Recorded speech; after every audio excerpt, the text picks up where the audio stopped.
इस वीडियो के अंदर हम लोग डिस्कस करने वाले हैं ट्रेसेस के ऊपर कैसे आप एक नया लॉगिन क्रिएट कर सकते हो। जी हाँ, तो एज ए टीडीएस या टीसीएस डायरेक्टर अगर आप ट्रेसेस की वेबसाइट पे रजिस्टर करना चाहते हैं, फॉर्म 16 हो गया, फॉर्म 16A इशू करना चाहते हैं, या लेट सपोज अपनी गलत टीडीएस रिटर्न को करेक्ट करना चाहते हैं, तो इन सभी चीजों के लिए आपको अपने टैन नंबर के थ्रू ट्रेसेस की वेबसाइट पे रजिस्टर करना पड़ता है। तो क्या क्या स्टेप रहते हैं, क्या क्या प्रॉब्लम आपको फेस करनी पड़ती है, तो सारे सवालों के जवाब step by step live process के साथ दिखाने वाला हूं एक ही वीडियो के अंदर। तो प्लीज पूरा वीडियो यहाँ पे जरूर देखिएगा। वीडियो को शुरू करने से पहले बताना चाहूंगा, अगर आप प्रोफेशनल एक्सपर्ट के थ्रू अपनी टीडीएस या टीसीएस रिटर्न फिलअप करवाना चाहते हैं या हमसे सीखना भी चाहते हैं, लिंक के अंदर डिस्क्रिप्शन बॉक्स, आप हमारे 1500 से भी ज्यादा रिव्यूज को चेकआउट कर सकते हो। तो चलिए यहाँ पे मैं इन्वाइट करूंगा हमारे TDS and TCS expert Ankush को, जो आपको आगे का यहाँ पे प्रोसीजर बताएंगे। Guys, welcome to my online CA. My name is Ankush. आज हम लोग जो बात करेंगे वो बात करेंगे how to register on the TRACES website.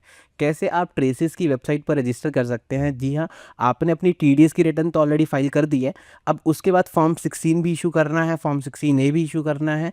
Plus क्या है, कई बार डिपार्टमेंट से शॉर्ट नोटिस के पेमेंट भी आते हैं। शॉर्ट नोटिस मतलब कि आपने शॉर्ट पेमेंट करी है टैक्स की या फिर इंटरेस्ट नहीं पे करा, तो उसके उनको भी सॉर्ट आउट करने के लिए हमें ट्रेसेस की वेबसाइट पर रजिस्टर करना पड़ता है कि वहाँ हम चेक कर सकें।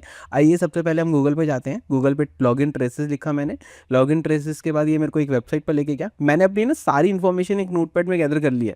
तो आपको भी यही करना है। सबसे पहले सारी इन्फॉर्मेशन जो रिलेटेड इन्फॉर्मेशन अभी चाहिए होगी आपको पता चल जाएगा, वो सारी इन्फॉर्मेशन एक नोटपैड पे लिख दीजिएगा, ताकि आईडी क्रिएट करने में ना बिल्कुल भी दिक्कत ना हो। तो यहाँ पर हम लोग क्रिएट करेंगे register as a new user और रजिस्टर एज अ डिडक्टर।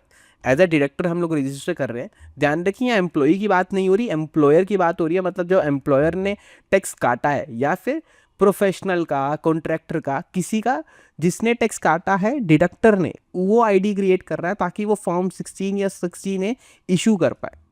देखिए यहाँ पे टैन ऑफ द डायरेक्टर पूछ रहा है।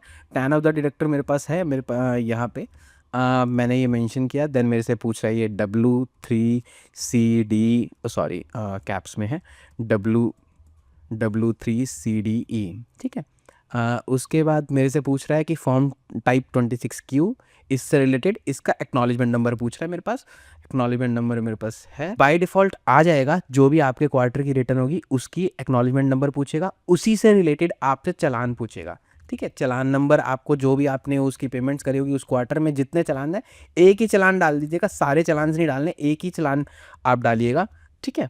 दिस 08032 और ये 15,000 का था।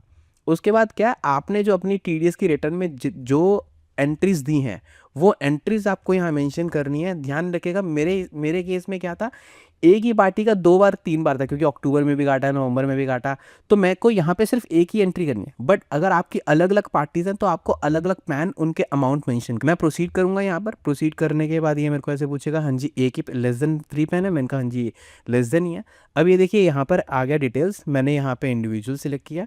इंडिविजुअल सिलेक्ट करने के बाद पूछ रहा है कि PAN of the authorize person. Let suppose अगर यहाँ प्राइवेट लिमिटेड होती, तो प्राइवेट लिमिटेड में क्या है कि डिडक्टर तो प्राइवेट लिमिटेड हो गई, उसका पैन नंबर आ गया।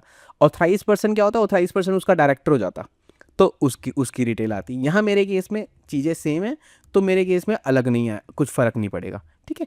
1968 यहाँ पर डेजिग्नेशन पूछी। जैसे वो होता प्राइवेट लिमिटेड होती तो आ जाता है डायरेक्टर और चीज़ें, ठीक है। आर यू एन एम्प्लॉय, नहीं एम्प्लॉय नहीं हम, ठीक है। कम्युनिकेशन एड्रेस आया था, यहाँ पर सेम मैंने लिख दिया। उसके बाद से वो कर दिया। उसके बाद ईमेल आईडी और पासवर्ड, ईमेल आईडी और फ़ोन नंबर पूछ रहा है, जिस पर लॉगिन आईडी मतलब पासवर्ड भेजा जाएगा, लिंक भेजा जाएगा रजिस्टर करने का, ठीक है। तो यहाँ पर मैंने यहाँ पर ईमेल आईडी डाल दी। यहाँ पे मैं कॉन्टैक्ट नंबर भी डाल देता हूँ। मैंने इसको नेक्स्ट कर दिया। नेक्स्ट करने के बाद मेरे से पूछ रहा है एक आईडी, आप आईडी डालिए। आईडी डालने के बाद ये मैंने चेक कर रखी है, आप उसकी अवेलेबिलिटी चेक कीजिए। यस, अवेलेबल हो गया, ठीक है। पासवर्ड इसको ध्यान से करना है, क्योंकि ये वही पॉइंट है कि आप जैसे यहाँ लिखे देखेंगे कि मिनिमम 8 लेंथ है, मैक्सिमम 2 है, A to Z होना चाहिए, ठीक है।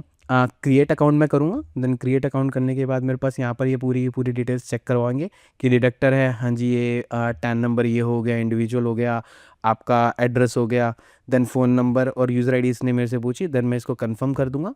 कंफर्म करने के बाद ये इसने क्या कहते हैं, लिंक भेज दिया ईमेल पर और मोबाइल नंबर पर।